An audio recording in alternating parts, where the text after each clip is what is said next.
Minha expectativa pro filme dos Eternos era zero. Por eu não conhecer os personagens, eu não tinha nenhum interesse em vê-los adaptados pro cinema.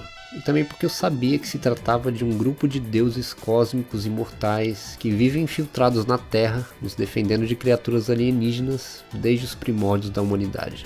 E a premissa até pode soar interessante, mas os personagens hiperpoderosos, tipo deuses imortais, geralmente são muito chatos pra mim. Eles são perfeitos demais, distantes demais e simplesmente não fazem o meu tipo. E por isso, eu já esperava que o filme seria uma bosta.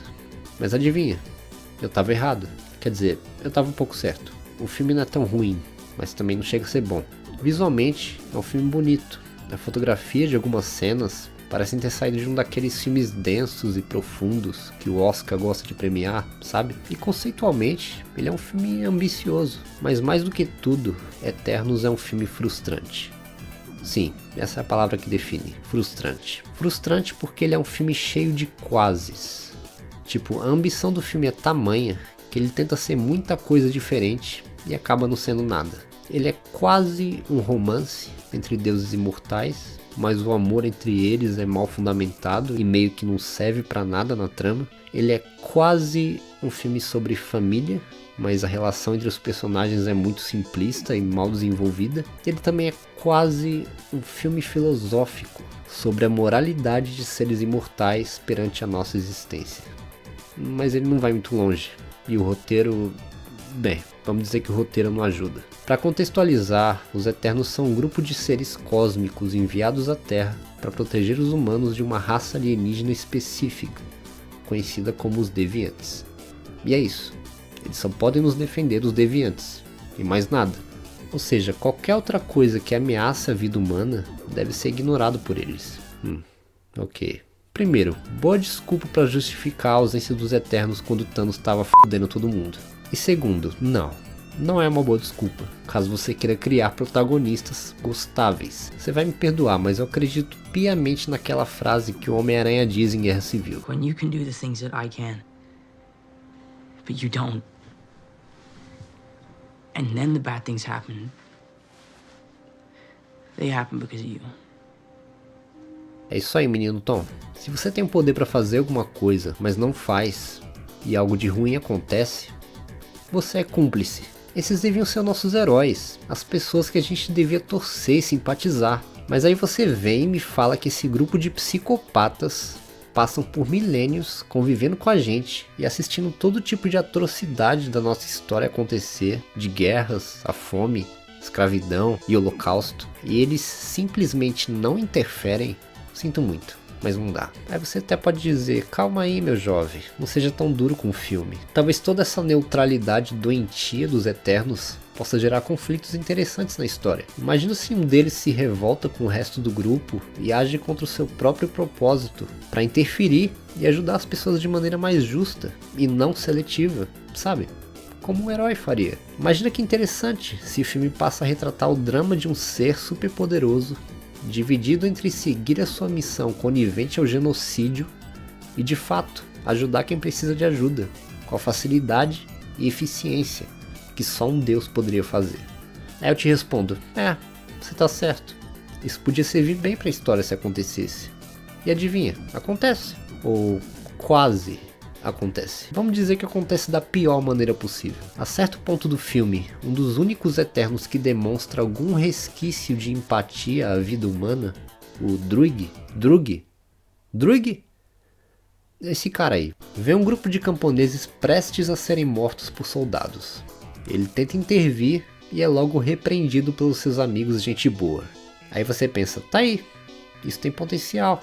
Um Eterno que discorda dos seus amigos e se importa com o bem-estar da gente. Aí o grupo se separa e vai cada um viver a sua vida em diferentes partes do mundo.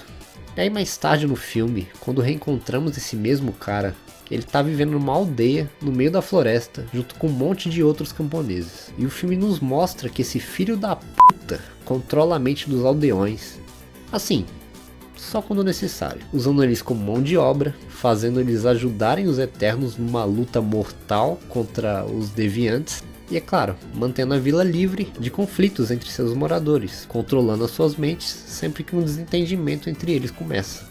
Então tá, Quer dizer que a sua empatia vai até o assassinato, mas escravidão mental pra você tá ok. Eu não sei se você tá me entendendo, mas é muito difícil de gostar dos heróis desse filme. Quando não são psicopatas, eles só são chatos, porque são mal desenvolvidos. A gente não sabe nada sobre eles. Temos a Cersei, por exemplo, a principal do grupo. Ela pode ser a menos psicopata dos Eternos, mas também é a mais rasa deles. E se você vai escolher a personagem mais rasa pra liderar a trama do filme, isso é um problema. O filme não me mostra quase nada sobre ela. As únicas coisas que eu sei é que ela usa o Instagram e namora o Jon Snow. O Jon Snow tá no filme. Ele nem precisava estar. Ele não faz nada, nada no filme. Se ele fosse removido na edição final, não faria nenhuma diferença pra história. Enfim, acho que já deu pra perceber que uma das maiores falhas no roteiro tá nos personagens. Esses personagens não convencem nem um pouco que tem milhares de anos de idade vividos entre os humanos. Suas personalidades são quase inexistentes. Eles cometem erros básicos de ser humano com idade adulta normal e mudam de opinião com muita facilidade. A Sprite, que é a membro do grupo que sofre porque tá condenada a viver uma eternidade presa num corpo de criança, que aliás, as crises e dramas de um ser imortal preso num corpo de criança. Tá aí. Um outro grande potencial desperdiçado, por falta de desenvolvimento. Mais um quase desse filme. Enfim, a Sprite é secretamente apaixonada pelo ex-namorado de Cersei, Ikaris, um outro membro do grupo. Acontece que a Sprite e a Cersei são melhores amigas, e ao que dá pra entender, estão vivendo décadas, talvez até séculos, ou milênios, juntas. E aí no final do filme, quando o Ikaris trai o grupo e se volta contra Cersei e companhia, a Sprite se junta a ele na disposição de matar sua melhor amiga. Por ciúminho. Meu Deus, a empatia é um negócio difícil pra vocês mesmo, né? E quando o conflito é resolvido, as duas voltam a ser amigas e estão lá juntas, fazendo piadinha de Marvel uma pra outra. Que porra é essa? Ela tava tentando te matar minutos atrás. Deu pra entender? Eles não soam e nem agem como personagens completos que viveram milênios e viram de tudo em suas vidas. Eles estão mais pra rascunhos de personalidade, comprimidos ao máximo pra caberem na história. E já que eu falei disso, sim, todos eles são muito mal desenvolvidos. Eles realmente parecem rascunhos de personagens que poderiam ser muito melhor aprofundados se tivesse mais tempo de tela. Aí você pode pensar que o filme não é longo o suficiente para introduzir e desenvolver todo mundo. E você tá certo. De novo, o filme não é longo o suficiente para desenvolver os seus personagens. Ele só tem 2 horas e 37 minutos de duração. Aí você me fala, não, peraí, 2 horas e 37 minutos são quase 3 horas. Como assim o filme não é longo o suficiente? Aí eu te respondo, ora, para um filme normal, sim, isso seria tempo mais que o suficiente. Mas quando se trata de um filme com 10 personagens principais, aí não dá. Você não ouviu errado, sim, são 10 personagens, tá, não são 10 personagens principais, mas a equipe de heróis que dá nome pro filme, os Eternos, sabe os Eternos? Então, a equipe completa constituída de 10 personagens novos neste universo da Marvel. Isso é personagem demais para ser introduzido pela primeira vez. Mesmo se o roteiro desse filme fosse bom, não daria tempo para desenvolver todo mundo. É por isso que eu chamei eles de rascunhos. Eles são resumidos a uma característica ou conflito, e só. E eu te juro, nem todo mundo do grupo é essencial para o andamento da história. O grupo definitivamente não precisava ter 10 pessoas. Eles poderiam reduzir a equipe por mais da metade, sem fazer nenhuma falta pro filme. O Kingo é só um alívio cômico que foge da batalha final e não faz mais nada. A Ajak, que é interpretada pela Salma Hayek, morre nos primeiros 30 minutos de filme. A Angelina Jolie tá no filme também, e a personagem dela começa a sofrer de uma doença que afeta os Eternos por eles acumularem memória demais durante a longa vida que eles levam. E é até uma ideia boa para começar, mas é isso, é um conflito que nasce e morre dentro de si mesmo, fazendo do personagem dela uma quase figurante. O Gilgamesh só tá no filme para cuidar da Angelina Jolie. Então se a gente tirar ela, dá pra tirar ele também. A Makkari some o filme inteiro, só pra no final a gente descobrir que ela tava vivendo escondida na nave dos Eternos por milênios, fazendo sei lá o que, isolamento social. E além de nos proteger só dos deviantes, os Eternos também interferem diretamente na evolução da nossa cultura e inteligência. E se você reparar, o nome de muitos deles lembra o nome de figuras históricas e mitológicas. E isso é intencional, para dizer que eles influenciaram as grandes histórias e lendas que temos hoje em dia. E eu gosto muito quando o filme pega elementos do mundo real e usa para fundamentar e explicar elementos do seu próprio mundo de ficção. Meio que é a mesma coisa que Matrix fez com Deja Vu. Isso dá mais autoridade para a história e nos aproxima do seu mundo. Mas isso também nos leva para um outro grande quase desse filme, que é o personagem do Phastos, que é o inventor e tecnólogo do grupo. Ele é o responsável por inspirar e influenciar a nossa tecnologia. E quando vemos ele presenciar a explosão da bomba atômica na Segunda Guerra Mundial, a tecnologia que ele ajudou a desenvolver, sendo usada para fazer o mal, ele perde a fé na humanidade e se isola dos seus amigos. Só para mais tarde na história descobrimos que ele agora tem uma família e tá vivendo uma vida tranquila, como ser humano. Tá, mas como ele foi de um cara que desistiu da humanidade para um pai de família amoroso? O que fez ele mudar de ideia? Tem toda uma história potencialmente interessante e de quebra, um desenvolvimento de personagem escondido aí. Mas foi mal. Isso não tá no filme, e a gente nunca vai saber o que aconteceu. E aí chega um momento da história que, sem dar muitos spoilers, os Eternos descobrem um grande segredo que envolve a destruição completa do nosso mundo. E não só a gente corre perigo, mas os próprios Eternos também correm um sério risco. E é só aí que eles decidem se rebelar, ignorarem as regras e salvar a humanidade de uma ameaça que não seja dos deviantes. Você entendeu?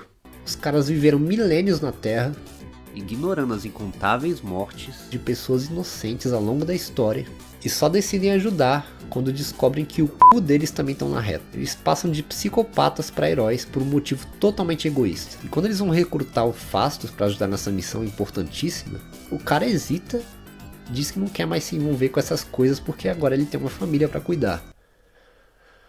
Tá, deixa eu repetir para ter certeza que vocês estão entendendo.